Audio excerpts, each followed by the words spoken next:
vamos a tratar un tema intenso, ¿verdad? Un tema intenso donde los haya en un país intenso como es Colombia, y todo lo que tiene que ver con el actual proceso de paz, la justicia transicional, los derechos indígenas. Entonces, son aspectos que van a ser abordados en esta mesa por tres personas que tienen conocimiento específico sobre la materia. Entonces, sin más dilaciones, vamos a empezar en primer lugar con Laura Calle, la primera intervención. Ella es doctora en antropología, con un máster en estudios amerindios y sobre todo estudios contemporáneos de América Latina en la Complutense de Madrid.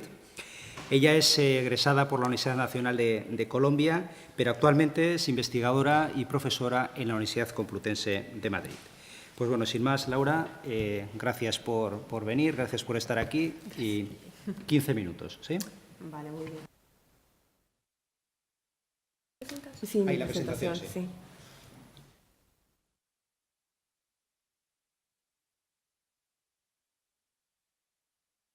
Sí, correcto.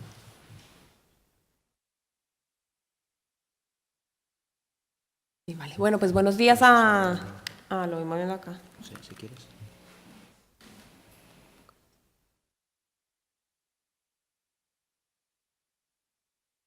¿Le hago así y ya está? Perdón. Sí, ahora, gracias. Ahora, vale. Muy bien. Pues buenos días a todos y a todas.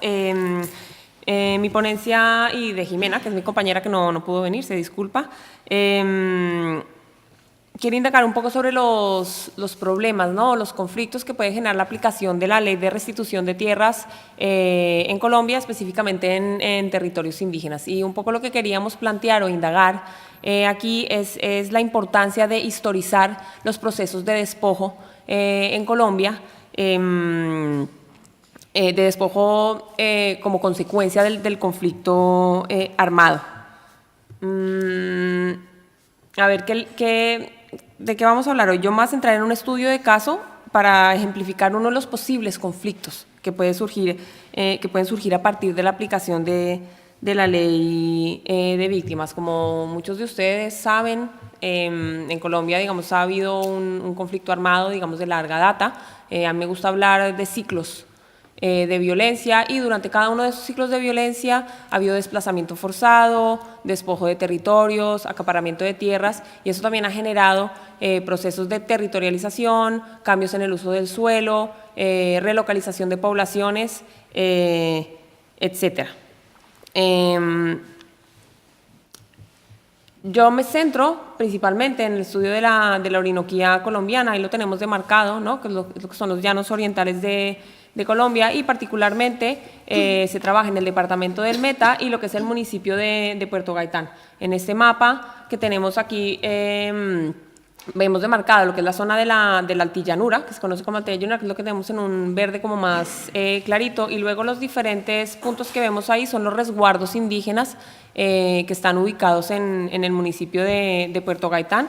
Serían 9 resguardos de pueblos indígenas Sicuani y Piapoco, también Sáliva, y luego también tenemos los resguardos de la zona del Bichada. Entonces, por lo que vemos, es una, digamos, región de una alta diversidad étnica y cultural, y pues eso hace que el territorio sea un territorio bastante complejo. Actualmente es una zona de explotación petrolera y se están implementando una serie de cultivos agroindustriales en la región. A ver, ¿qué pasa con el tema del despojo en Colombia? Los Sicuani tienen una especie de periodización sobre el despojo. Ellos no hablan de un despojo reciente, sino que hablan de un despojo que viene de más atrás. Y ellos tienen una construcción sobre los diferentes ciclos de despojo que su pueblo, digamos, ha sufrido. Hay 2 sabedores Sicuani, uno se llama Pablo Emilio Gaitán y el otro se llama José Antonio, que hacen una especie de reconstrucción histórica de lo que es el despojo del territorio de los Sicuani, y lo dividen como en 5 hitos históricos. Hay un primer tiempo de despojo que ellos lo definen como el tiempo mítico, que es la guerra que mantienen los Sicuani con los Cabirri-Momovi, que son un pueblo antropófago que empieza a conquistar el territorio Sicuani. Ellos dicen que se comen a la gente, y ese es el primer despojo, ¿no? Que es un despojo que hace parte del mundo mítico, del mundo de los seres ancestrales. Luego hablan de un segundo periodo de despojo, que es la década de 1930, y hay un salto exponencial en el tiempo, que está ligada a la llegada de los primeros blancos, dicen ellos, y de la entrada de la British Petroleum al territorio, en la que algunos de estos indígenas trabajaron de guías para que las petroleras pudieran entrar en la zona de exploración. Entonces dicen que con las petroleras empiezan a llegar los primeros blancos, o los chatarreros que llaman, que era la gente que vendía mercancías por los ríos que traían desde los pueblos, digamos, del interior hacia las zonas más selváticas. Luego vienen dos periodos que son muy importantes, que es el despojo fuerte del que hablan los Sicuani, que es la violencia de los años 50, que es la violencia bipartidista de las guerras que hubo entre el Partido Conservador y liberal, que va a generar una serie de desplazamientos forzosos desde el interior del país hacia los llanos orientales, que hay un flujo inmenso de colonos que van desde el interior del país hacia los llanos y que empiezan a colonizar las tierras de los indígenas, y por otra parte también es la emergencia de las guerrillas del llano, ¿no? De los bandoleros del llano, que más adelante darán origen a lo que son las Fuerzas Armadas Revolucionarias de Colombia. ¿Vale? Este es el momento en el que los Sicuani identifican como cuando empiezan a perder gran parte de su territorio por los conflictos violentos que se generan entre los colonos y los indígenas, que literalmente los masacraban para quitarles sus tierras. Estos episodios se llamaban las guajibiadas y eran cacerías de indios que organizaban los colonos para asesinar a los indígenas y apropiarse de sus tierras. Entonces, esto es lo que se consideraría como el gran despojo.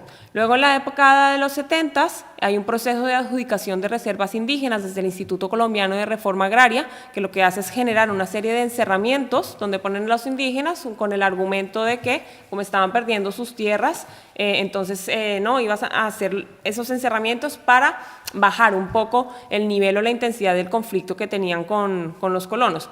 ¿Cuál es la dificultad que vemos aquí? Que los Sicuani eran pueblos semisedentarios, ¿no? Se movían por el territorio, y obviamente la adjudicación de reservas termina, ¿no?, asentándolos de forma forzada, y vemos cómo es un proceso de territorialización, digamos, vertical, que el Estado ejerce sobre el territorio, y terminan organizando a estos pueblos, digamos, en estos territorios más cercados. Y finalmente vamos a ver en los años 80 y 90 lo que es la legalización de las reservas indígenas como resguardos, ¿no?, que ya tienen un peso más jurídico, y es lo que ya tendrían ellos, digamos, delimitado hoy en día como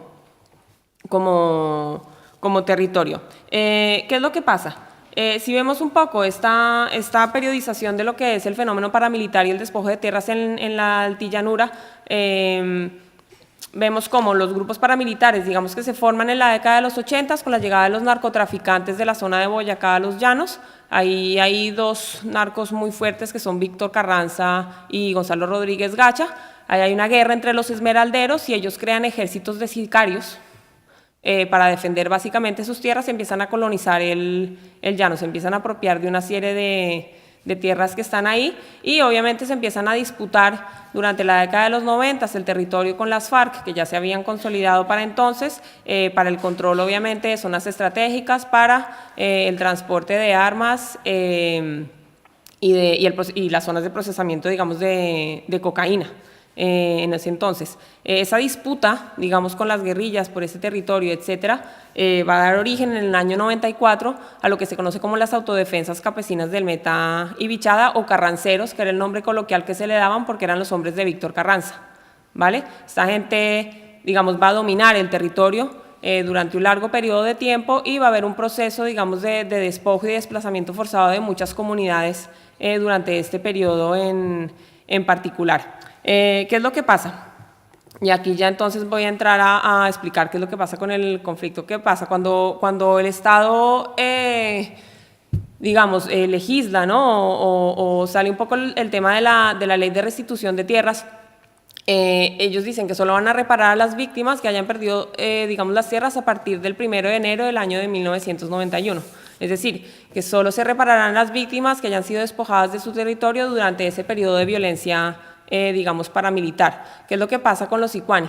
Que ellos quieren ser reparados con el despojo anterior, el que ocurrió en los años 50, cuando llegan los colonos del centro del país, digamos, expulsados por la violencia bipartidista. Ellos hablan de un despojo anterior, inclusive cuando la comisión del Centro Nacional de Memoria Histórica. Se acerca a la zona para hacer una serie de investigaciones sobre los procesos violentos que había, que hubo durante la época de la violencia paramilitar. Los Sicuani hablaban era de periodos de violencia anteriores, hablan de procesos de despojo anteriores.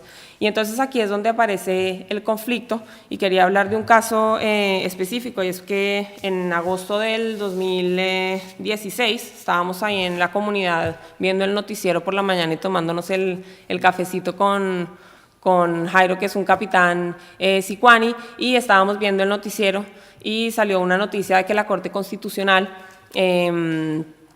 había fallado a favor de una acción de tutela de un grupo de campesinos que estaban reclamando una hacienda que antiguamente era propiedad de Víctor Carranza, que se llama la Hacienda El Porvenir, ¿no? Y lo que señalaron básicamente ahí era que el Estado había recuperado, ¿no?, esa hacienda que era de unos colonos, y que iban a restituir esas tierras a través de la ley de víctimas. Y entonces eso generó un debate muy fuerte en el resguardo, porque justamente lo que los Sicuani decían era como, claro, entonces ahora van a restituir esas tierras a estos campesinos, pero ese es nuestro territorio ancestral. Entonces ahí es donde vemos esa dificultad de cuando no hay una historización, digamos, del despojo, y es que, claro, el Estado ha recuperado unas tierras que despojó, digamos, Víctor Carranza durante la época paramilitar, pero esas tierras habían sido despojadas en un periodo anterior a los pueblos indígenas que reclaman este territorio como su territorio ancestral. Y ahí es justamente donde vemos la dificultad. No es el único caso, porque ya hay un precedente. En los años, esto fue en el año 2000, el mismo INCORA, también el instituto, antes era el INCODER y el nuevo INCORA, que es el Instituto de Desarrollo Rural. Lo que pasa ahí es que le pide a los indígenas que les ceda una parte del territorio del resguardo para asentar a unas comunidades desplazadas. Y les dicen que si les hacen ese favor, que ellos luego les van a ampliar el resguardo. El problema es que los Sicuani llevan pidiendo la ampliación del resguardo desde el año 2000, han cedido las tierras para que esas poblaciones desplazadas se asienten, y hasta el día de hoy el resguardo no ha sido ampliado. Entonces, ¿qué es lo que tenemos aquí? Luego, más adelante, voy a poner aquí, vemos, por ejemplo, en estas notas de prensa, vemos cómo en noviembre, esto fue la noticia de la Corte Constitucional, fue en agosto, luego en noviembre, efectivamente la Agencia Nacional de Tierras dice que ha recuperado los baldíos de la nación, ¿no?, que las tierras de Carranza han vuelto a la nación, y que ellos van a restituir las tierras. Y lo que vemos es que, por una parte, el Estado no ha hecho una consulta previa, por ejemplo, a los Sicuani para ver si puede restituir, digamos, esas tierras que están en los límites por el resguardo, a quién se las van a adjudicar. Ellos dicen que ese es su territorio ancestral, que ellos han pedido antes que se les amplíe el resguardo, pero no se está dando respuesta, digamos, a esto. Y eso obviamente está generando una serie de tensiones entre las poblaciones indígenas que están ahí asentadas y los campesinos a los que les van a adjudicar esas tierras, ¿no? Entonces es un poco como la situación que se está, digamos, que se está cociendo en el territorio, y la dificultad, digamos, que digamos que está generando, digamos, este tipo de aplicación. Quisiera leer un poco una frase de uno de los líderes indígenas que dice: vamos a ampliar el resguardo. ¿Por qué? Porque alrededor de nosotros hay muchos obstáculos y necesitamos tener más espacio para nosotros, ser más libres, porque nosotros no somos animalitos encerrados en un corral. Necesitamos más espacio para poder desarrollar nuestra cultura. En nuestra vida siempre hemos sido libres, nosotros los indígenas, y no queremos que el gobierno diga: ya esos indígenas se están acabando, en vía de extinción.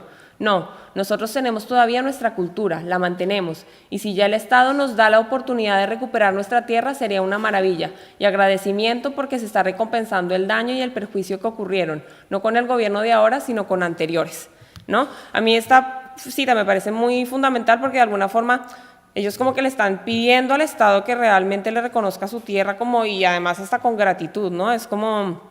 Entonces, bueno, es una tensión que se está generando ahora, y pues bueno, era un poco como lo que quería poner sobre la mesa para hablar sobre las dificultades que están generando este tipo de cosas, que se ven en un principio como una cuestión buena, ¿no? Se va a reparar a las víctimas, etcétera, pero está generando unos conflictos en el territorio justamente porque no se da cuenta, ¿no?, de que ha habido varios ciclos de despojo, y tenemos que ver cómo funcionan las tensiones que se generan en el territorio alrededor de eso. ¿Sí? Tienes 3 minutos si quieres, ¿no? Bien. Ya está.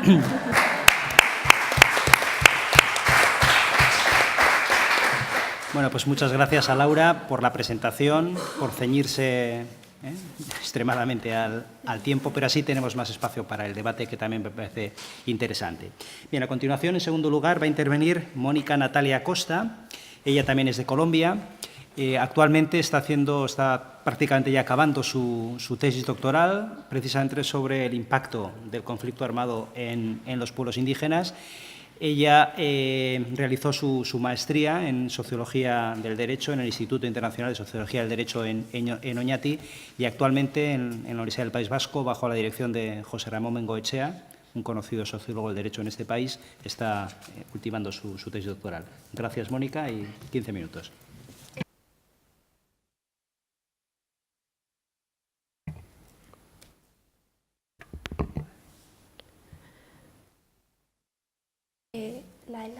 ¿Está? Sí.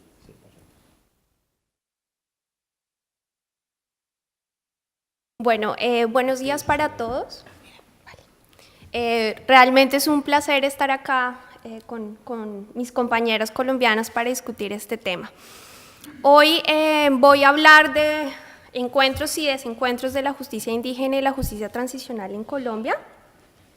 Y un poco para contextualizar lo que ha pasado en los últimos meses, porque la justicia transicional está en continua construcción en Colombia, les daré como 4 hitos que me parecen a mí relevantes.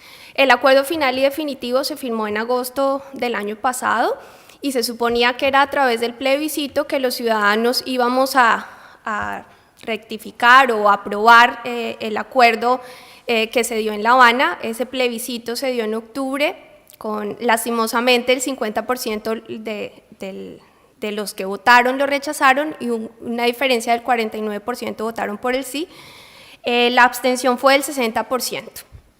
Pese a esto, pues se incluyeron algunos cambios solicitados y el Congreso entonces finalmente aprobó los acuerdos en diciembre de 2016. Ahora está implementando el gobierno por medio del Fast Track el mecanismo rápido para discutir e implementar muchas reformas constitucionales y legislativas, y esto ha generado muchas discusiones, protestas, desafíos a enfrentar para los pueblos indígenas. Justo la semana pasada los pueblos indígenas protestaron por la falta de voluntad política del gobierno frente a la implementación de los acuerdos de paz, y particularmente porque no se estaba respetando el consentimiento libre, previo e informado, y también por la grave violación y situación de los derechos humanos contra los defensores indígenas. Básicamente lo que les voy a presentar hoy son algunas ideas que he logrado recoger en mi tesis doctoral, pero también son resultados de un trabajo de investigación que hemos hecho en un programa educativo que se llama Escuela Intercultural de Diplomacia Indígena de la Universidad del Rosario en Colombia, y básicamente la perspectiva que nosotros usamos es una etnografía multisituada, no solo a nivel local, ir a territorio, sino también a nivel internacional. Cómo es que todo este discurso de la justicia transicional se adapta o muchas veces se reconfiguran por los pueblos indígenas colombianos. Mi ánimo no es generalizar y no es hablar de pueblos indígenas de Colombia y cómo esto hay una relación o no con la justicia transicional, entonces brevemente haré referencia al caso del pueblo Arhuaco y del pueblo Cancuá. Claro, en Colombia, un poco como lo vamos a ver hoy con la presentación de Leticia y ya lo vimos con la presentación de Laura, claro, esta justicia transicional, como lo dice John Elster, se ha convertido en ese laboratorio para el estudio empírico de la justicia en circunstancias reales de transición política. Y Colombia no escapa a esta lógica. El conflicto ha durado más o menos 52 años, pueden ser más o pueden ser menos, y hemos tenido una historia de 7 negociaciones políticas fallidas. Desde 1982, la primera con el presidente Belisario Betancur y la última con el presidente Santos. Sin embargo, solo la categoría de justicia transicional y todo lo que implica verdad, justicia, reparación y garantías de no repetición, entra a Colombia en el debate no solo político, sino también jurídico en el 2005. He identificado 3 periodos claves, ya Laura habló de la Ley de Víctimas de 2011, de la Ley de Víctimas y de Restitución de Tierras, pero también está, y fue como entró la justicia transicional en Colombia, con el proceso de justicia y paz y los diálogos que se hicieron con las autodefensas, y pues actualmente los diálogos de paz con las FARC y el gobierno. ¿Qué ha pasado durante estos periodos? Claro, ha sido un proceso de construcción. En un principio reinaba la justicia retributiva. Cuando fue el proceso con los paramilitares, lo único que interesaba era qué alternatividad penal se va a dar. Y ahí un poco el rol o la forma como entraron los pueblos indígenas fue de denuncia, ¿no? En ese momento el gobierno de Álvaro Uribe no reconocía que había un conflicto armado en Colombia. Sin embargo, fue un periodo de altas violaciones de derechos humanos para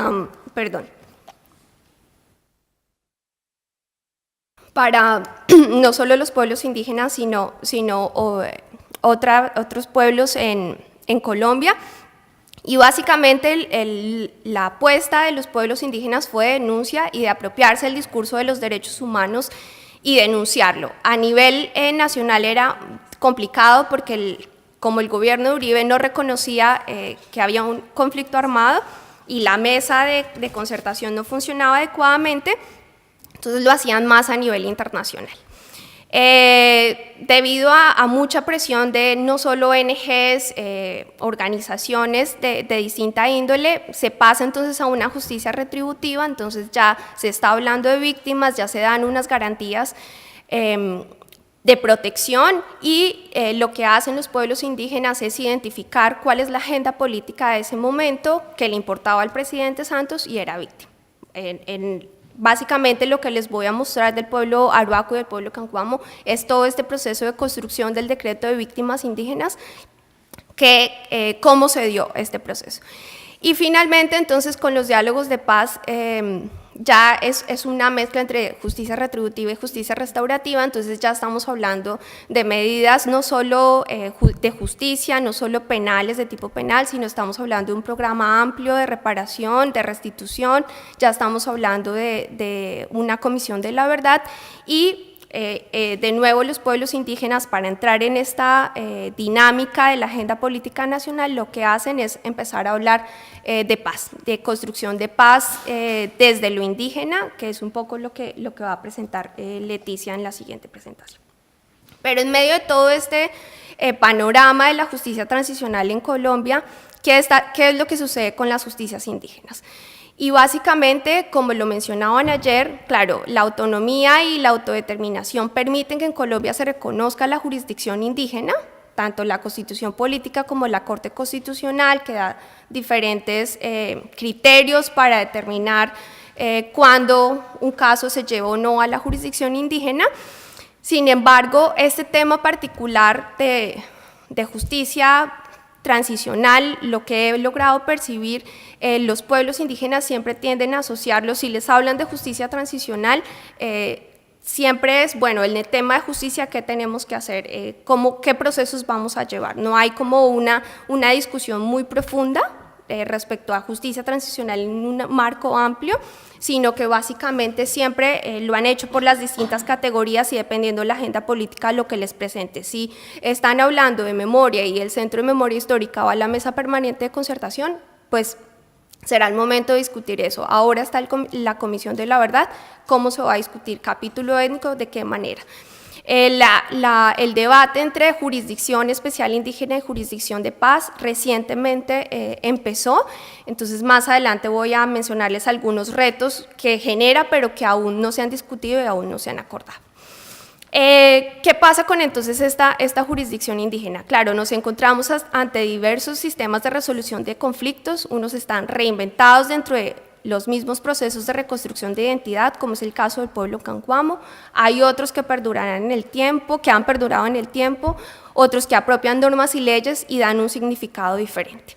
Y cuando eso solo para mencionar la complejidad que tiene la jurisdicción especial indígena en sí, pues será aún más complejo y será un reto aún mayor en el marco de esta justicia transicional y en el marco de un conflicto armado. Claro, hay muchas diferencias entre esas instituciones que propone la justicia transicional y esas categorías como violencia, reparación, justicia y verdad. Y lo que hemos logrado percibir es una tensión entre esa visión universal de los derechos humanos, derecho a conocer la verdad, derecho a tener justicia, derecho a tener una reparación integral y digna, y esos distintos significados culturales que les dan algunos pueblos. Y no siempre hay un resultado dialógico entre saberes, aunque intenta el gobierno incorporar algunas organizaciones y líderes indígenas en el debate político. Así como ocurre en la jurisdicción especial indígena, que hay unos sistemas jurídicos reinventados o otros que se apropian de normas y leyes y le dan un significado diferente, ocurre de la misma manera en el campo de la justicia transicional en Colombia y en particular en el decreto de víctimas indígenas, que es cuando empiezan a entrar estas categorías de verdad, justicia, reparación, garantías de no repetición, qué se entiende por daño, qué se entiende por conflicto, bueno, toda esta categoría, y cómo los pueblos indígenas se apropian y reconfiguran de cierta manera la justicia transicional. Los pueblos indígenas Arhuaco y Cancuamo están ubicados en el norte de Colombia, están en el territorio ancestral que es la Sierra Nevada de Santa Marta. El pueblo Arhuaco tiene una población de 45.000 y viven en su mayoría en el resguardo de la Sierra Nevada de Santa Marta y en algunas zonas de ampliación. El pueblo Cancuamo hace también parte de la Sierra Nevada de Santa Marta, tiene una población de 15.000, el 65% viven en el resguardo y 35% son desplazados forzados. Claro, el pueblo, siempre hay una tensión hasta entre ellos mismos, ¿no? El pueblo arhuaco es el pueblo que ha perdurado en el tiempo, el pueblo que, por decirlo así, no ha sufrido muchos procesos de reconfiguración cultural, a diferencia del pueblo Cancuamo. Para el pueblo arhuaco, la justicia, ayer como mencionaba Nina Pacari, claro, la justicia se entiende como un equilibrio, es una perspectiva desde la ley de origen, y esta justicia al interior hay dos fases para aplicarla. Primero, cuál ha sido la magnitud del daño, pero no solo la magnitud del daño para el individuo, sino para la comunidad, y cómo se va a hacer un saneamiento espiritual que está a cargo de los líderes espirituales, que son los mamos. Cuando esta justicia como equilibrio entra, digamos, en diálogo o no con lo que el decreto de víctimas entiende por daño, reparación, nosotros en algún momento les preguntábamos a 2 o 3 líderes arhuacos que participan en la mesa permanente de concertación, bueno, ¿y esto cómo podría entrar a coordinarse o no? Para ellos, y era como el propósito que quedara en el decreto de víctimas, el daño es una perturbación del equilibrio y para repararlo tiene que haber un restablecimiento de este equilibrio, y para restablecer ese equilibrio no solo debe haber un saneamiento espiritual, sino que también el saneamiento se tiene que hacer a través del territorio. Entonces esa siempre ha sido una constante del pueblo arhuaco, que su reparación, la única manera para que ellos puedan estar reparados es que les devuelvan el territorio que muchísimos años atrás les han ido quitando. Cuando les preguntábamos sobre el decreto de víctimas indígenas que salió en el 2011, ¿qué pasaba? ¿No? Porque el decreto salió en el 2011 y hasta la fecha se supone que hay una comisión que tiene que regular el cumplimiento, no, pero hasta el momento esa comisión no se ha reunido, hay ciertas falencias estructurales para la implementación del acuerdo. Y les preguntábamos, bueno, ¿cuáles son esas barreras o esos límites que tienen a la hora de implementar el decreto de víctimas en su territorio? Y la primera que nos decía Jeremías Torres es, en primer lugar, ese decreto no responde a ninguna cosmovisión del pueblo arhuaco. Esa estructura no refleja nuestros ordenamientos y las medidas de reparación no están ajustadas a la realidad cultural y cosmogónica del pueblo. Sin embargo, cuando y en la actualidad uno les pregunta por la implementación de la jurisdicción de paz, la única magistrada magistrada indígena, que es Arhuaca, nos comentaba que esto podría ser una oportunidad no solo para la justicia indígena, sino también podría darle un enfoque distinto, ¿no? Cómo se puede hacer una reparación a través de un programa de armonización, cómo se puede incluir, por ejemplo, la medicina tradicional en este tema de justicia transicional. A diferencia del pueblo arhuaco, el pueblo cancuamo está en un proceso de recuperación cultural y organizativo. Ha sido uno de los pueblos que más ha sido afectado por las consecuencias del conflicto armado y claro, esta misma recuperación cultural los ha hecho, tienen un ánimo siempre de participar en diferentes escenarios a nivel nacional e internacional. Lo hacen a través de la UNIC. Justo el presidente actual es cancuamo, la secretaria de la Mesa Permanente de Concertación también es cancuama, y ellos fueron los que tuvieron una amplia participación en este decreto de víctimas. Hay dos categorías que ellos incluyeron, y acá es cuando me afirmo cómo reconfiguran la justicia transicional. El primero es justicia transformativa, o sea, a ellos no les interesa esa concepción normal de justicia transicional, de volver al pasado. Si volver al pasado implica que van a sufrir una discriminación y van a estar en graves riesgo de exterminio, pues ¿para qué volver? Es mejor volver, pero transformarlo. Y la reparación transformativa quedó de esta manera en el decreto de víctimas y quienes tuvieron la mayor participación para que quedara así fueron mayores del pueblo cancuamo. La segunda es víctima individual y víctima colectiva y el territorio como víctima. Pero de igual manera, como les mencionaba, el decreto no es conocido, no se han implementado adecuadamente una estructura para que se lleve a cabo y surgen entonces esta categoría de víctima en los pueblos indígenas, pierde un poco de credibilidad y entonces ahora pasan a la categoría de paz, a la categoría de comisión de la verdad desde los pueblos indígenas y actualmente coordinación de justicia de paz y jurisdicción especial indígena. Nos comentaba esta magistrada que existe una precaria coordinación entre la justicia nacional y la justicia indígena. La única solución que han encontrado es una comisión nacional de coordinación entre la justicia nacional y la jurisdicción especial, pero si aún es difícil coordinarse entre la jurisdicción nacional y la jurisdicción especial indígena, pues aún más difícil será coordinarse con el Tribunal Especial de Paz. Entonces estos son como los retos, ya para terminar, a los que ahora tendrán que enfrentarse. ¿Cómo se van a coordinar con la justicia especial indígena en cada territorio? ¿Cómo se va a identificar el trato y la reinserción cultural de los indígenas que militaron en las FARC? ¿Cuál es la implementación de los acuerdos de paz y cómo debe ser consultada con las comunidades, que fue precisamente la semana pasada por lo que se levantaron de la Mesa Permanente de Concertación? ¿Cómo se va a restituir y formalizar los territorios colectivos de los indígenas? ¿Y cómo se va a incorporar ese enfoque étnico en lo pactado y cómo, particularmente en la composición del Tribunal Especial de Paz? Como mencionaba, este debate continúa. La justicia transicional es un proceso altamente politizado en el que existe una paradoja, ¿no?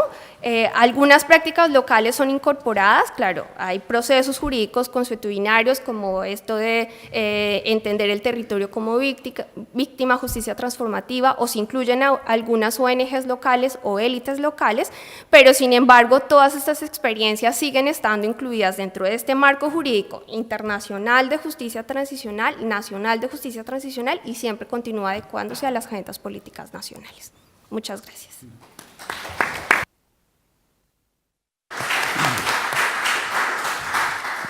Muy bien, Mónica, muchas gracias. Y para cerrar la mesa tenemos a Leticia Braconier Moreno. Ella tiene doble nacionalidad.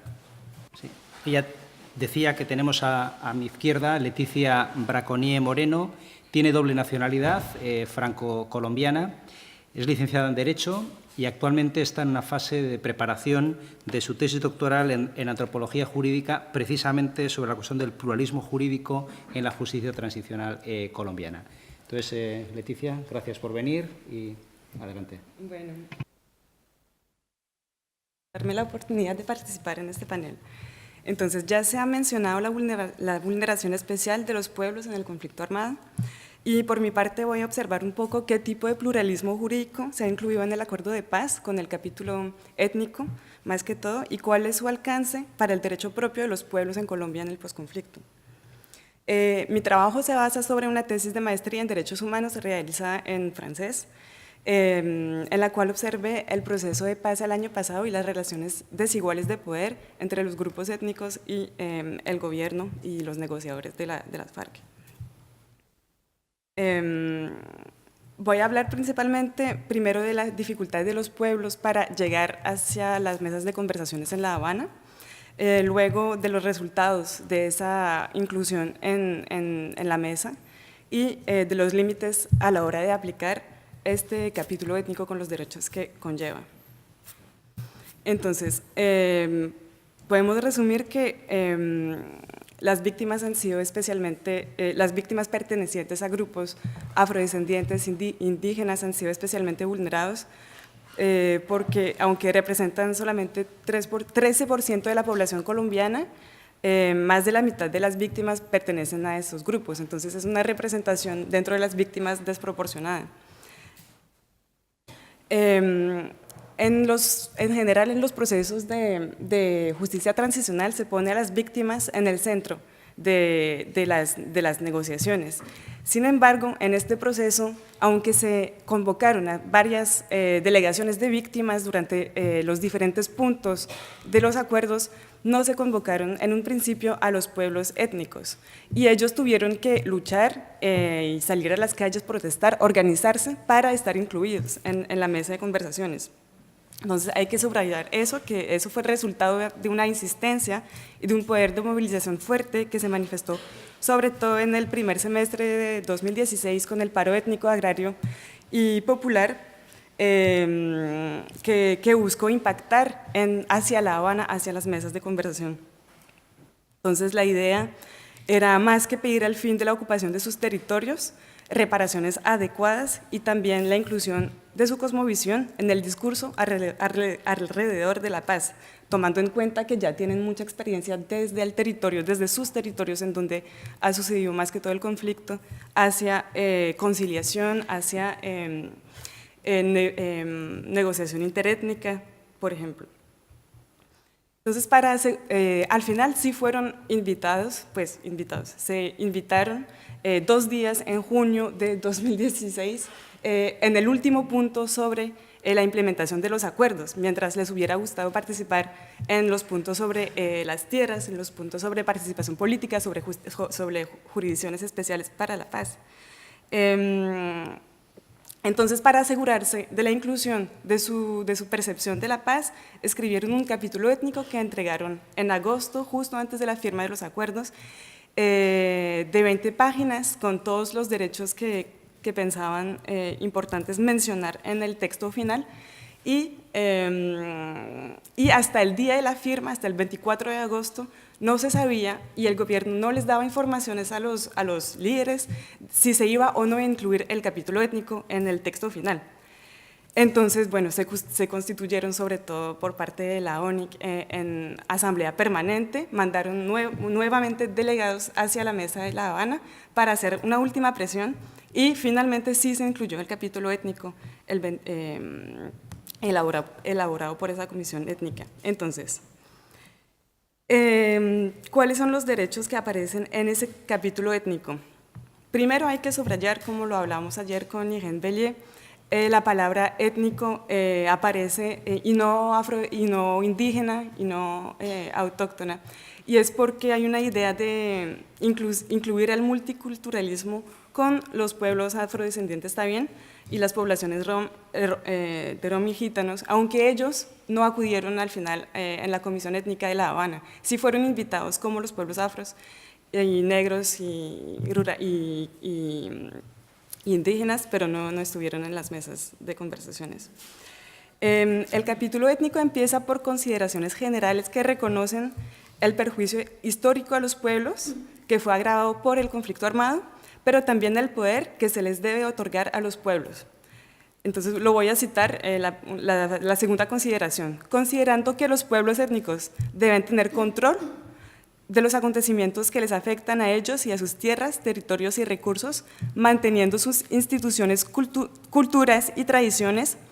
Es fundamental incorporar la perspectiva étnica y cultural para la interpretación y la implementación de los acuerdos. Entonces, cierro comillas.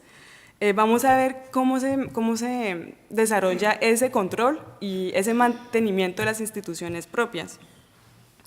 Entonces, en las 4 páginas que fueron finalmente incluidos, se enumera varios derechos que se les otorga sobre participación política con la inclusión de candidatos en las circunscripciones especiales para la paz, derechos culturales también, como la obligación de respetar el uso y consumo cultural de plantas tradicionales. También hasta podemos reconocer un reconocimiento de violaciones interseccionales con un enfoque transversal, étnico, de género, mujer, familia y generación. Es decir, que se toma en cuenta perjuicios cruzados para mujeres, por ejemplo, que son mujeres, pero también indígenas, y entonces las violaciones que han sufrido son específicas por pertenecer a esas dos minorías. Bueno, aunque parece completa la enumeración de esos derechos que se tienen que tomar en cuenta en el posconflicto, hay que reconocer que la mayoría de esos derechos ya estaban en el orden jurídico nacional, ya estaban reconocidos en las leyes de víctimas y restituciones de tierra, ya estaban, no tan detallados, pero están en la Constitución colombiana, que era ya bastante inclusiva y multicultural del 91. Hay algo interesante que subrayó Lorenzo Muelas, un líder indígena que había participado en la Asamblea Constituyente en el 91, dijo que el alcance limitado del derecho indígena viene de los mismos líderes que no llevaron hasta las comunidades los mecanismos necesarios para que se apropien sus derechos. Vamos a ver si, bueno, no creo que sea parte de la falta de los indígenas de no haber llevado los mecanismos, pero vamos a mirar ahora cuáles son esos mecanismos que existen desde el acuerdo de paz y desde las leyes de víctimas para que se manifieste en el posconflicto el derecho propio. Entonces, lo que se reitera en esos acuerdos son la consulta previa informada, que aparece como derecho principal y no subsidiario. Y también se reconoce el consentimiento previo, libre e informado, pero eso ya lo hablábamos ayer, tiene bastantes límites y todavía no hay, no se puede decir que hay materialización de este derecho, que es también un vector para el derecho propio. Aparecen también en los acuerdos las jurisdicciones especiales para la paz, que mencionan que hay que respetar la jurisdicción especial indígena. Y ya Mónica habló de la dificultad de hacer una coordinación, ya que no existe ley de coordinación, entre las jurisdicciones especiales para la paz y la jurisdicción especial indígena. Aunque ya en el título transitorio, en el artículo 9, se incorpora la idea de que si hay un conflicto va a haber una sala incidental conformado de 2 magistrados de las salas de las jurisdicciones especiales de paz y 2 líderes indígenas que van a resolver quién tiene competencia, pero eso no ha sido muy desarrollado todavía. Y se dice también que las jurisdicciones especiales para la paz tendrán en cuenta los grupos vulnerables, entonces hay que ver cómo se aplica esto. También se está poniendo en marcha la instancia especial de alto nivel con los pueblos étnicos para el seguimiento de la implementación de los acuerdos, que es conformado por 8 delegados indígenas. Hay que ver también cómo logran, deben servir supuestamente a ser consultados y discutir todos los puntos del acuerdo, y vamos a ver, ya vemos, como lo mencionó Mónica, que hay que no están sistemáticamente consultados. Por ejemplo, ya el decreto ley sobre tierras ha sido toda una lucha nuevamente por los pueblos para que se consulte, entonces por ahora no tiene mucho alcance. Entonces, por estas instituciones podemos decir que se pueden tramitar por esas vías híbridas institucionales o semi-institucionales que son compuestas por representantes étnicos y desde la institución, que se pueden tramitar por esas vías las demandas pluralistas de los pueblos y que son escenarios que dan la palabra a víctimas pertenecientes a esos grupos para demandar reparaciones definidas según sus propios conceptos de los daños que ya mencionamos, el destierro que han vivido, su derecho propio, que no esté diseñado desde el derecho internacional, definida de manera abstracta, sino localmente en función de cada pueblo, en cada territorio. Digamos que si esas vías logran diseñar la reparación, las reparaciones serán más efectivas porque proporcionadas por esos mismos grupos étnicos. Y ahí podemos decir que lo que va a estar diseñado como reparación integral de las víctimas se va a inspirar de las normatividades propias y que entonces, bueno, hay posibilidad de la inclusión de sus derechos en lo que se va y que eso va a permitir la apropiación del derecho mayoritario, o sea, lo que se ha propuesto como vías institucionales que se lo pueden apropiar para manifestar su derecho. Bueno, ahí surge la pregunta de qué va a ser concretamente esos derechos alternativos, esas reparaciones alternativas que se están ya construyendo desde los pueblos. Hablamos de etnorreparaciones, reparaciones colectivas, lo que ya mencionamos de reparación a la madre tierra, pero hay que preguntarse ahora si esto es pluralismo jurídico verdadero, que logra promover el derecho propio, o si se trata de una cooptación por un orden jurídico unitario de esas normativas paralelas. Es una pregunta que ya hacía ayer Sergi Vidal, y podemos pensar que a partir del momento en que el Estado autoriza el pluralismo jurídico, lo controla. Se puede considerar que es un pluralismo unitario dominado por el derecho centralizado y etnocentrado del Estado. Por ejemplo, los daños culturales cuando los daños culturales están integrados en este derecho positivo, algunas reivindicaciones son excluidas finalmente, como el reconocimiento de la madre tierra como víctima. Eso no se ha materializado porque el derecho no es capaz de desarrollar de concretizar ese derecho para la madre tierra.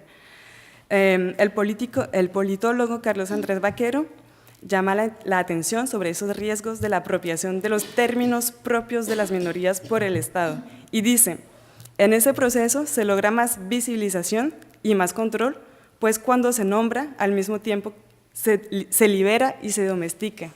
Entonces, necesariamente la apropiación de los daños tales como están formulados por los pueblos indígenas lleva a una transformación de esos daños, a una desnaturalización, porque cuando las demandas están traducidas en el lenguaje estatal, pierdan un poco de su esencia.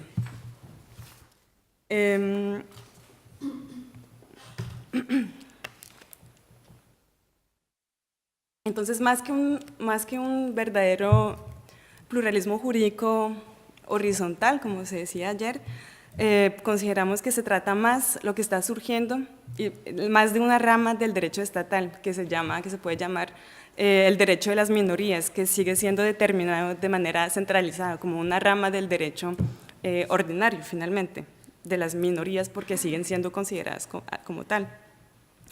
Ahora, también existen límites políticos y ya, porque todos estos derechos requieren acciones positivas por parte del Estado, y ya Mónica habló del hecho de que no hay falta de voluntad política y las protestas de la semana pasada lo demuestran. Así, los derechos propios cuyos mecanismos para realizarse ya existían desde las leyes y los decretos de 2011, no son materializados, y los trabajos como los de Laura, empiezan a subrayar esos límites en la aplicación de los acuerdos.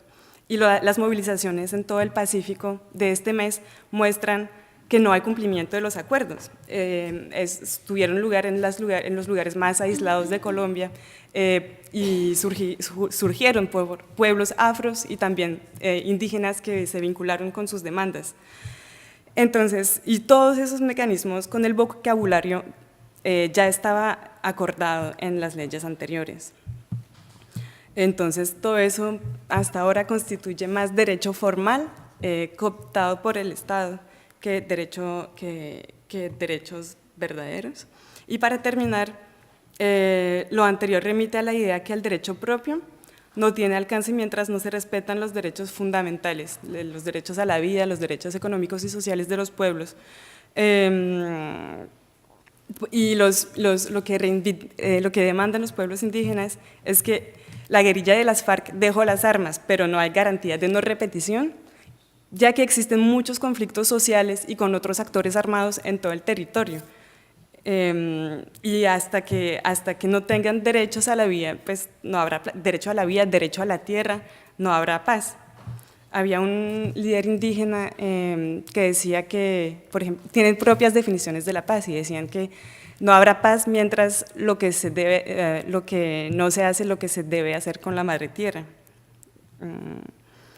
Y en este sentido, los autores de los informes de memoria de La Habana habían advertido que no habrá paz duradera mientras existe la exclusión sistemática de grupos étnicos y culturales, mientras no haya reformas en contra de las desigualdades estructurales, económicas y culturales, que son las causas del conflicto armado. Y bueno, y voy a citar las palabras de un representante de San Basilio de Palenque, Aiden Salgado, una comunidad negra de la costa atlántica, que dice que conservar identidad propia es importante, pero se pregunta, ¿de qué nos puede servir esta identidad en un pueblo pobre, sin agua, sin baño? Entonces, esta idealización es peligrosa. Si no se mejoran las condiciones de vida de la gente, entonces no llegamos a ninguna parte. Bueno, eso llama a muchas otras preguntas, pero por ahora esto. Muchas gracias.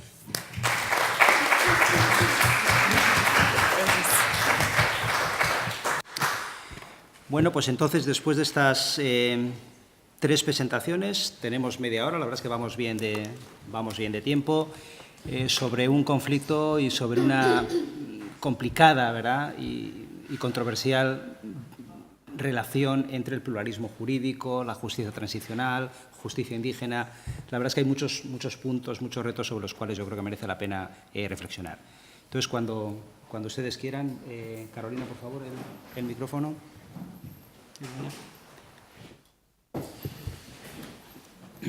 Sí, Carolina, Begoña por ahí. ¿Begoña ahí? Bueno, o Sergi. Sí, perfecto. Buenos días a todos. Eran 3 preguntas para la Letitia, brevemente, rápido. Ella, si no he entendido mal, ha comentado que la propuesta de los pueblos indígenas para el capítulo étnico en los acuerdos de paz, su propuesta inicial eran de 20 páginas, finalmente lo que recogió el gobierno fueron 4. Entonces, la primera pregunta iría en la línea de qué elementos más relevantes de lo que habían inicialmente propuesto los pueblos indígenas ha sido descartado por el gobierno, para ver si hay algún elemento que sea conflictivo. En relación a el tema de la objeción cultural, me gustaría conocer un poco tu opinión, desarrollar un poco, porque yo he escuchado líneas de la Procuraduría que dicen que el tema de la objeción cultural puede servir para evitar que proyectos extractivos se desarrollen en sus territorios. Entonces, quisiera conocer un poco tu opinión al respecto. Y por último, en cuanto a los derechos de la naturaleza, bueno, no sé si has hecho mención a ello, pero hay una sentencia de la Corte Constitucional del año 2016 en relación a un caso de minería ilegal que estaba contaminando un río con mercurio y otras sustancias, y la Corte Constitucional ha reconocido al río como sujeto de derechos y empieza a hablar del concepto de derechos bioculturales por el estrecho vínculo que hay entre los pueblos indígenas y los derechos de la naturaleza. Entonces, quisiera preguntarte tanto a ti como a Nina, si es tan amable de responderme, a mí me parece que esta fase de empezar a reconocer los derechos de la naturaleza se acerca a las cosmovisiones indígenas y es una forma de que el derecho oficial se acerque al derecho indígena. Pero nos comentaba Nancy Yáñez de Chile recientemente que no siempre los derechos de la naturaleza van de la mano con los derechos de los pueblos indígenas, en el sentido de que pueden haber prácticas consuetudinarias de que, por ejemplo, se cazan animales que están en peligro de extinción o otras cosas parecidas. Entonces, si se empieza a reconocer mucho derechos de la naturaleza, en algunas situaciones ambientalistas a ultranza podrían terminar también afectando de alguna forma prácticas o derechos indígenas. Entonces, quisiera conocer vuestra opinión. ¿Qué tal conflictiva es el reconocimiento de derechos de la naturaleza con los derechos indígenas? Nada más, muchas gracias. Gracias, Sergi. Begoña. Bueno, cuestiones así un poco para las tres. En un primer instante quería hablar un poco en cuanto a la Ley de Justicia y Paz, tenerla en cuenta dentro del marco de justicia transicional de aquella manera. O sea, quiere decir, porque al final es un proceso de presunta desmovilización de los paramilitares que nunca se dio, de hecho, que han seguido desde entonces, a pesar de que los sucesivos gobiernos se han empeñado y siguen empeñados hasta ahora en decir que no existen paramilitares en Colombia y que lo que hay son bandas criminales, que casualmente están en las mismas zonas, casualmente amenazan a la misma gente, casualmente amenazan con los mismos métodos y casualmente operan de las mismas maneras, casualmente. Entonces, para lo único realmente para lo que sirvió la Ley de Justicia y Paz encima fue para que cobraran una serie de dinero por desmovilizarse presuntamente, y que además es muy curioso porque cuando se hizo toda la campaña en el plebiscito para la operación de que la gente votara por el no al plebiscito de los acuerdos de paz actuales, una de las cosas que más se insistió, sobre todo a la gente, es decir, ojo que mira, a estos bandidos de las FARC que se van a desmovilizar les van a dar una cantidad de dinero impresionante, sin tener en cuenta que era mucho menos que la cantidad de dinero que se dio a cada uno de los presuntos desmovilizados de los paramilitares que nunca se desmovilizaron. Y eso es una de las cuestiones que nunca se señaló y que la gente ahí, pues claro, te desinforman y al final alguna gente vota lo que vota sin saber. En otro tema, todo lo que tiene que ver con el tema de los posacuerdos ahora, me gustaría ver cómo veis la posibilidad o la potencialidad que tenemos ahora con las otras negociaciones con el ELN, en el sentido de que las negociaciones que se organizaron entre FARC y gobierno siempre fueron digamos, un acuerdo de paz entre dos partes en el que la sociedad civil no estaba representada, pero el ELN, desde antes de que se iniciaran las negociaciones oficialmente con el gobierno, siempre ha dicho que desde el momento cero la sociedad civil va a estar ahí. Y creo que puede ser un momento interesante en estos primeros pasos en que realmente se pueden hacer una ebullición de cosas y de pedagogías, sobre todo en el contexto urbano, en el medio urbano que ha vivido ajeno a la realidad de la guerra, que ha sido en el medio rural donde se han dado los impactos y donde se ha vivido, ver esas posibles potencialidades de este nuevo proceso, pero ver también los riesgos en el momento en el que se tiene que estar implementando todo esto ahora, justo cuando el próximo año están las elecciones presidenciales. Y ya para remate, pues claro, o sea, todo esto que estáis diciendo en las zonas donde ya se están dando las zonas veredales, donde se están dando los campamentos para la desmovilización de los compañeros y las compañeras de las FARC, allá se están dando los conflictos, porque ahí además ya están también los paramilitares haciendo presencia y asesinando a líderes indígenas y haciendo que todo se esté dando en una presión, en una olla ahora mismo, sobre todo en zona de Cauca, Pacífico, muy fuerte, y que está suponiendo, además del asesinato de líderes, hombres y mujeres, indígenas y afros, constante, un reguero constante, el tema también de que para implementar al final también estos acuerdos se está dando toda una serie de traslapes, de solapamientos, de quién va a ejercer la autoridad, incluso dentro de los acuerdos un tema importante que son esos planes de desarrollo que se van a realizar, cómo se van a coordinar con los planes de vida que tienen que ejercer los pueblos indígenas dentro de su autoridad. Entonces, hay toda una serie de cuestiones y de retos por ahí que me gustaría ver un poco cómo los, los evaluáis. Muy bien, creo que por allá atrás había una pregunta.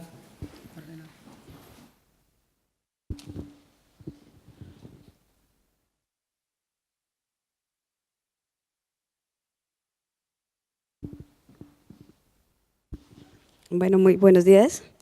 Sí, Respecto a una, es una aclaración. A lo que Levanta, por favor, se levanta para que le veamos desde acá. Sí.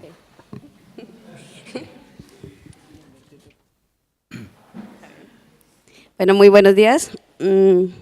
Respecto a la, es una aclaración. El capítulo étnico lo construyó la comunidad afrodescendiente y la comunidad indígena. Fueron 25 páginas.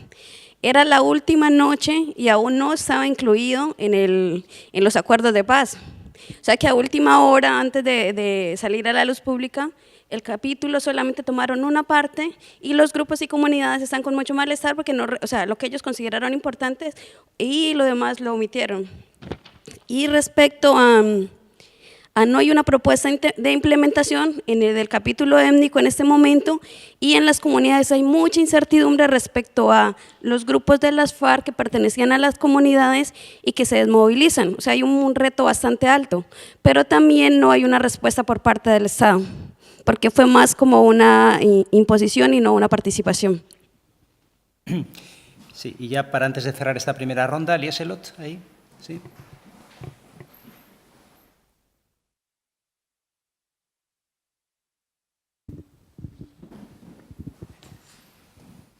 Hola, buenos días. Muchas gracias por sus ponencias sobre Colombia y tengo una pregunta hacia las tres. En febrero de este año estuve en Colombia, tuve la oportunidad de conversar con el recién nombrado secretario ejecutivo de la Jurisdicción Especial de la Paz, Néstor Raúl Correa, que es un ex magistrado, conversando justamente sobre estos temas y me sorprendió dos cosas. Primero, que él dijo que sí, que la justicia ordinaria y puede aprender mucho de la justicia indígena en esos temas, pero lo que también dijo que Colombia será como un laboratorio en ese sentido. Y eso me sorprendió mucho porque creo que en el campo de justicia transicional ya tenemos muchas lecciones aprendidas sobre la movilización de autoridades tradicionales en temas de justicia, reparación, etcétera, sobre todo desde África, ¿no? Ya desde 10, 15 años ya están experimentando ahí, por ejemplo, también en Norte de Uganda. Y compartiendo un poco con él esas experiencias, sobre todo que hay un riesgo de convertir la justicia indígena como otro tool de Transitional Justice Toolbox o otra herramienta de la caja de herramientas de justicia transicional. Me dijo como que no conoce o desconoce esos tipos de experiencias y lecciones aprendidas, lo que me parece muy preocupante, ¿no? Entonces me gustaría escuchar de ustedes si a nivel de las comunidades ya se ha debatido internamente cómo ven, o sea, la movilización hasta quizás que la cooperación internacional, como pasó en Uganda del Norte, va a venir con muchos proyectos, fondos también para financiar rituales de reconciliación o rituales o ceremonias de búsqueda de justicia en sus comunidades y cuál podría ser el impacto y hasta dónde quieren ir con todo eso. Entonces quizás ustedes podrían reflexionar un poco sobre esto. Gracias. Muy bien, pues empezamos quizás con Laura, seguimos el orden de intervención. Vale. Voy a empezar por contestarle a Sergi sobre el tema de la tensión entre derechos ambientales y derechos culturales. Claro, yo hablo muy desde mi experiencia en el terreno, así que estoy muy localizada. Mira, por ejemplo, en el caso del resguardo Huacoyo, ahí con los Sicuani, hay una cuestión interesante, justamente en esa tensión entre el derecho ambiental y los derechos culturales. Está Cormacarena, que es como la Corporación Autónoma Regional, que es la que maneja todo el tema de medio ambiente en el departamento del Meta, y los Sicuani tienen dos prácticas ancestrales, que son la pesca con barbasco, por una parte, y por otra parte está la quema de la sabana.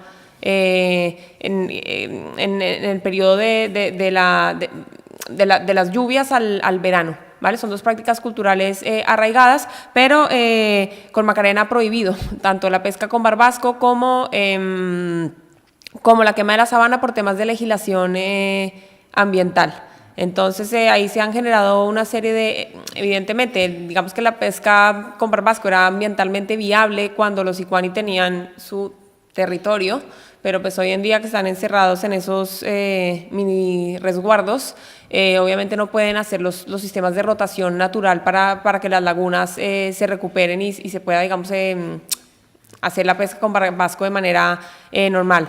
Obviamente hay unos sistemas de desobediencia porque Cormacarena hace como una serie de talleres antiquema de la sabana, antipesca con barbasco en los territorios, pero pues la verdad es que los Sicuani se han replegado y en algunos casos sí que se hace la quema, en algunos casos sí que se hace la pesca con barbasco, pero muchas veces eso viene acompañado, por ejemplo, de algunas sanciones ambientales que hace y eso sí que genera un poco también esa tensión entre ese discurso, digamos, ambientalista y el ejercicio, digamos, de la cultura, ¿no? O de esas prácticas culturales. Entonces, hay para ponerte como un ejemplo puntual sobre justamente esa tensión entre el tema ambiental y de derechos culturales.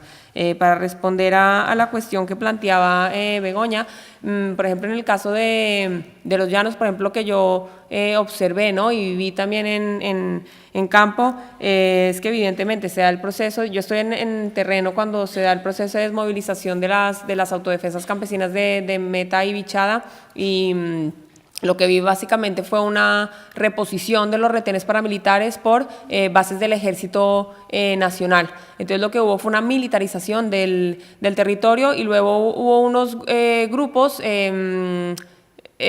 ahí sí emergentes, porque no son desmovilizados, pero digamos que se salen de la estructura tradicional de las autodefensas campesinas de Meta y Vichada y crean digamos, unas nuevas estructuras que se repliegan un poco también aprovechando pues que digamos, el frente de las FARC que operaba en el departamento del Vichada pierde fuerza en ese momento y ellos se repliegan hacia esa zona, pero sí se ve una militarización, digamos, del territorio, que obviamente va a estar acompañada de la implementación de un nuevo modelo de desarrollo agroindustrial y por supuesto de la explotación petrolera, porque en ese momento estaba en su auge Pacific Rubiales. De por sí, bueno, para los que no conozcan la zona, uno llega a Puerto Gaitán, que es el municipio, y se va por la vía Puerto Carreño, que es una carretera, y hay luego una bifurcación que va hacia donde están los pozos petroleros, y eso se llama el Alto de Neblinas, y ahí, digamos, era un puesto de control paramilitar muy, muy potente, y actualmente hay una base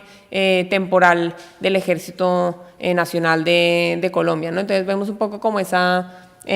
sin embargo, bueno, lo que tú dices es cierto, sí que está ese ambiente de zozobra porque realmente sí se dice que están desmovilizados, pero sí que sigue ese miedo ahí de no saber muy bien quién es el que está al lado, ¿no? Es una cosa que se mantiene. Y con respecto al tema del tema del proceso de paz, claro, mi punto digamos, de interpretación, ¿no? O de vista, como les digo, es muy desde el terreno. Lo que yo por lo menos he experimentado, lo que yo he compartido con los compañeros y las compañeras Sicuani en terreno es que el proceso de paz es una cosa completamente ajena a las comunidades.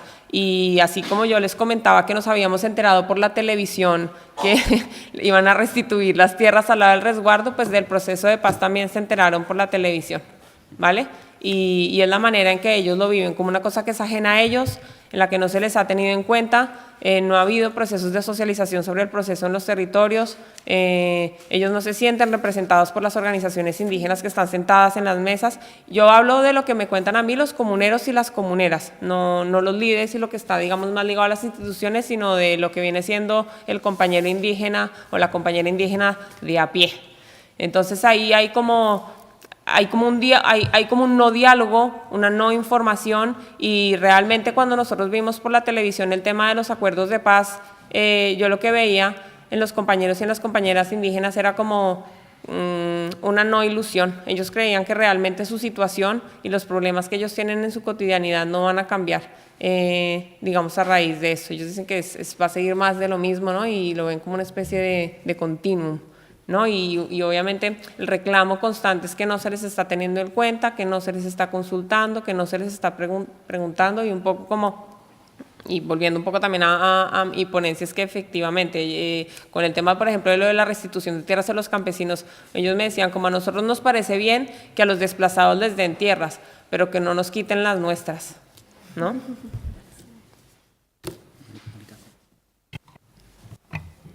Bueno, creo que Begoña y Laura no pueden explicar mejor esta complejidad de justicia transicional en Colombia. Todo es un proceso, pienso yo, de ensayo y error, en si se puede llamar o no justicia transicional al proceso de justicia y paz. Muchos lo han llamado justicia transicional sin transición o justicia transicional, un proceso fallido. Y siempre, digamos, yo soy muy escéptica en lo que va a suceder con el ELN y aún lo que está sucediendo con la desmovilización de las guerrillas. Por ejemplo, en el Amazonas, claro, hay muchos guerrilleros que se han desmovilizado para las zonas veredales, pero en el caso de La Chorrera no. Es más, no solo están llegando, como lo comentaba Begoña, paramilitares a los lugares de desmovilización de la guerrilla, sino que hay frentes también guerrilleros que se han quedado y que no se van a desmovilizar. Entonces, todo esto es como un proceso que está en continua construcción, y eso era lo que quería expresar, ¿no? Siempre en un principio el gobierno quería enfocarse en el tema de las penas, solo esta justicia retributiva, que era lo importante, se dio cuenta que eso no funcionaba, o sea que luego quedaron unos acuerdos de verdad, se creó igual el Grupo de Memoria Histórica del Centro Nacional de Reintegración, o sea, hay otros mecanismos que tratan de dar un poco la mano a las víctimas, hasta que ya con el presidente Santos llega todo este postulado de la ley de víctimas, el proceso de paz, con todas las implicaciones que esto tiene, ¿no? Respecto a lo que mencionaba la compañera de atrás, yo no creo que desconozcan estas experiencias, la de África o la de Uganda, la de Guatemala, la de Perú. En algún momento nosotros trabajamos con la Dirección de Justicia Transicional y el tema particular para pueblos indígenas, y precisamente pienso yo que ellos son muy conscientes de lo que ha sucedido a nivel internacional, en el sentido que lo que a mi manera de ver, lo que ocurre en Colombia es una apropiación y un trasplante, importación y exportación de muchas categorías jurídicas de la justicia transicional. Entonces, si en Sudáfrica hubo una comisión de la verdad, tenemos que tener una comisión de la verdad, pero es que en Perú hubo un capítulo de mujeres, entonces tenemos que tener un capítulo de mujeres, pero entonces no olvidemos que en Guatemala su fracaso fue porque no le dieron un enfoque étnico, entonces tenemos que hacer un enfoque étnico. Entonces, a mi modo de ver, es una mezcla de todas de esa caja de herramientas que tú mencionas, sí la conocen. Cuando mencionas que es un laboratorio de la justicia transicional, evidentemente, y a diferencia de las otras experiencias, tanto, bueno, la justicia transicional es súper amplia y no solo es post-dictadura, post-conflicto, abarca una cantidad de cosas. Claro, la particularidad del caso colombiano es que hablamos de justicia transicional cuando aún estamos en conflicto armado, ¿no? En el 2005, y vemos qué pasó con este resurgimiento de los paramilitares o este resurgimiento de las bandas criminales, lo que les comentaba ahorita de grupos, frentes guerrilleros que no se quieren desmovilizar, y vamos a ver qué va a suceder hacia adelante. Cuando dicen que la justicia ordinaria tiene que aprender mucho de la justicia indígena, Justo Néstor Raúl Correa trabajó con Belkis Izquierdo, la Aruaca, la única magistrada indígena, y un poco la percepción que ella tiene y cómo ve la justicia transicional y esta coordinación que puede haber con la jurisdicción de paz es un poco como también puede ser como una oportunidad para que las justicias indígenas entren también ahí. ¿Y cómo van a entrar? En últimas, la justicia indígena, interesante debatirlo, también tiene un enfoque restaurativo, ¿no? Cómo van a sanar a partir de sus líderes espirituales, cómo se puede sanar no solo el individuo, sino toda la comunidad. Entonces es un poco la misma percepción que noto que tiene Néstor Raúl Correa, la tuvo también Belkis Izquierdo, y esa es como una de las apuestas, ella siendo magistrada, ella trabaja en este tema de la Jurisdicción Especial Indígena que quiere impulsar al interior de esta problemática.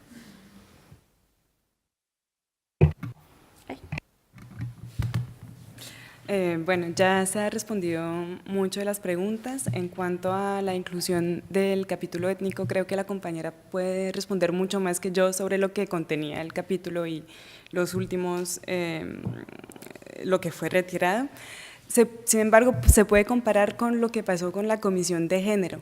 Ellos tuvieron mucho más alcance a lo largo del acuerdo de paz y tuvieron la posibilidad de releer y modificar el acuerdo totalmente. Entonces, pues hablando de minorías, ellos sí tuvieron más, bueno, al final se les quitó muchas modificaciones después del referendo, pero sí, como comparación, tuvieron un poco más alcance en todo el texto del acuerdo. Entonces, en las 25 páginas que propusieron, había mucho contenido sobre cada punto que se había acordado de las negociaciones. Los derechos de, bueno, lo de los derechos de la naturaleza y puesto como con los derechos de los pueblos, creo que eso se debe resolver a nivel local, en función porque cada comunidad tiene una relación distinta con la madre tierra, entonces ahí sí es muy complicado definir a nivel nacional, aunque se debe y se puede usar lo que ha decidido la Corte e interpretarlo siempre a nivel local en función de los intereses propios. Y en cuanto al derecho a la objeción cultural como garantía de no repetición, ahí también ojalá los grupos puedan usar ese derecho de objeción cultural y darle el contenido que necesitan. Pero ahí hay el problema de quiénes se apropian este derecho y el problema de la representación de esos pueblos, porque sí son los mismos siempre que representantes indígenas que se ponen a nivel nacional para decir qué es la objeción cultural a nivel nacional, van a haber muchos problemas en cuanto a la aplicación porque no va a ser adaptado a cada territorio. Y se puede mencionar también ese problema del reconocimiento del estatuto de víctima, porque ahí se crean nuevas categorías. Entonces hay comunidades que van a estar y que están reconocidas como víctimas en su conjunto, como comunidad, pero la comunidad campesina o indígena o afrodescendiente al lado de la misma comunidad no va a ser reconocida como víctima porque no ha conocido la misma masacre o los mismos problemas, y ahí se crea nuevos conflictos entre los que sí se deben reconocer el estatuto de víctima y los que no, nuevas categorías, nuevas competencias para tener esos derechos que dan el estatuto de víctima. Entonces, solo para mencionar eso, que también la definición de víctima debe estar pensado de manera consultada con los pueblos. Bueno, ya, gracias. Sí, quizás Nina, si quiere, por las alusiones de Sergi sobre la cuestión de los derechos de la naturaleza, si quiere responder. Carolina, por favor. Sí.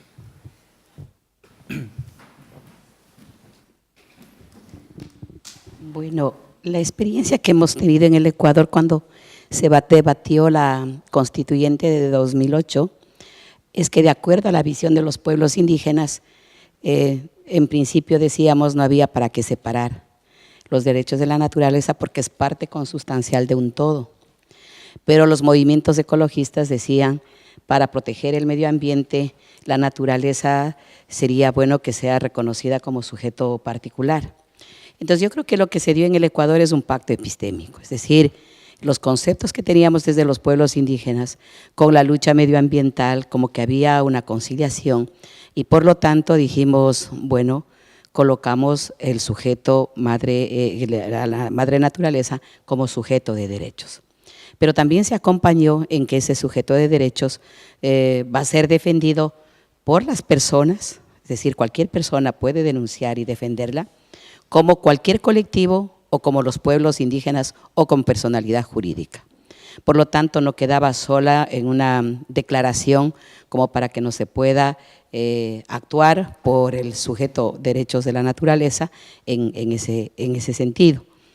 En el caso del Ecuador, hubo una sentencia que salió a favor de la naturaleza, en este caso de los ríos, ligado a un sitio cercano al lugar sagrado, es la sentencia que se dictó por un juez de Loja, concreto, pequeño, una provincia de la última fronteriza con el Perú, pero que el juez, como eran los primeros años, 2009 me parece que es la sentencia que salió, entonces estaba también un juez abierto para desarrollar nuevos procedimientos, un nuevo contexto, en fin. Entonces es la única sentencia que se dictó a favor de la naturaleza en ese caso concreto y luego hemos tenido otras demandas que más bien han sido pues no atendidas y por varios factores.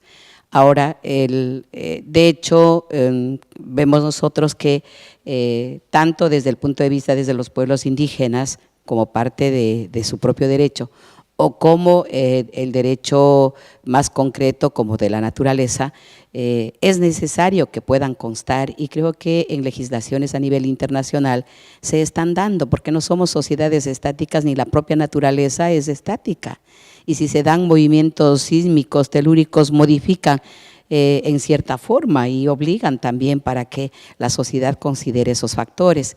Entonces, el hecho de que se reconozca al agua, a los ríos, como sujetos de derechos, en el caso del Ecuador, ya está constitucionalizado, por decir, pero también los derechos surgen desde las decisiones jurisdiccionales, como en este caso de las Cortes o de las Cortes nacionales, cuanto de las Cortes constitucionales. Entonces, como el primer día les decía, ¿no?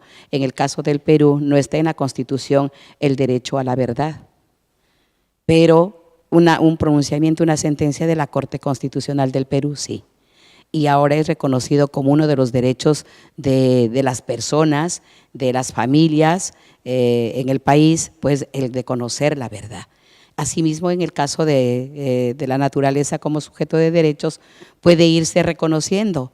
Lo que se tiene que trabajar y luchar sobre todo, tanto desde a título individual que reclame por la implementación de ese derecho, o desde los pueblos, o desde los sectores ambientalistas, o los grupos interesados, es que las distintas instancias puedan seguir respondiendo.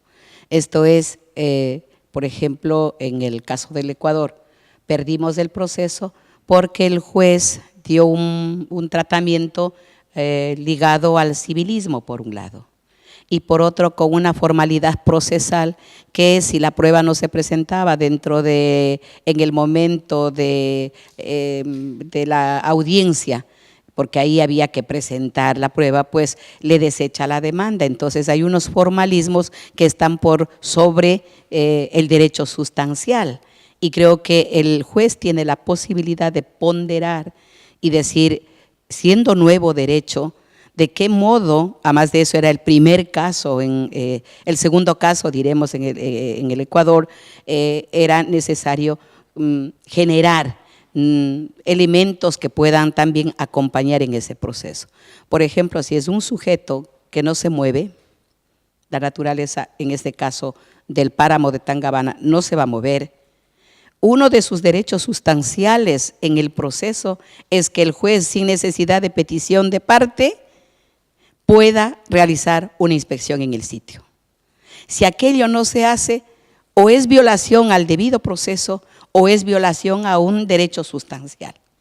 Desde ese ángulo podría, por ejemplo, ampliarse a la hora de analizar la vulneración o no de un derecho a la naturaleza. Por lo tanto, a mí me parece que es sumamente importante, que da luces en estos tiempos de desequilibrio con la naturaleza para que puedan implementarse a la naturaleza como sujeto de derechos, implementarse conceptos que estén acompañados en materia jurídica, procedimientos que estén acompañados como tal y también políticas públicas que estén como tal. Y una concienciación ciudadana también no solo por la defensa que se puede exigir, sino por la defensa o ejercicio que uno puede hacer por mantener el medio ambiente. El objetivo final de todos debe ser la búsqueda de la armonía y del equilibrio en esa relación de hombre-naturaleza-sociedad.